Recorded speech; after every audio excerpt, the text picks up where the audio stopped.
Jonathan Turley is a law professor at George Washington University. Always good to have you here, Professor. 448 pages. Who can claim victory?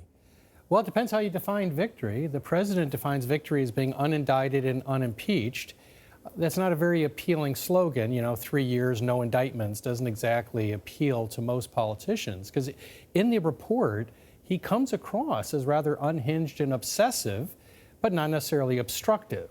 And so how that plays out for either the president or the Democrats, we'll have to see. Are you surprised the president did not exert executive privilege? I am. I think that you have to acknowledge that that was a commendable decision. I have not seen a report of this kind with this type of waiver of executive privilege. It is a commendable decision to release this. He could have tied this up in court for years.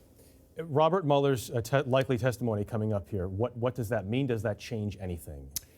Well, because of the waiver of executive privilege, right, this is going to be like a free-range prosecutor. He can actually go into a lot more than we usually see, and they're going to press him on some of these details, particularly the fact that the president wanted to fire him.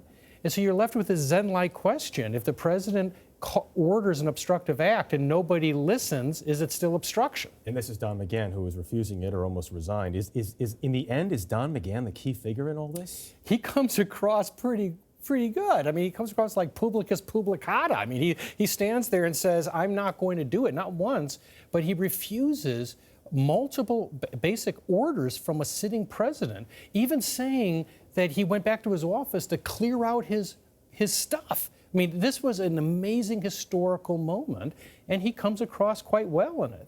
Remarkable. Jonathan Turley, thank you very much. Thank you, Jeff. Okay.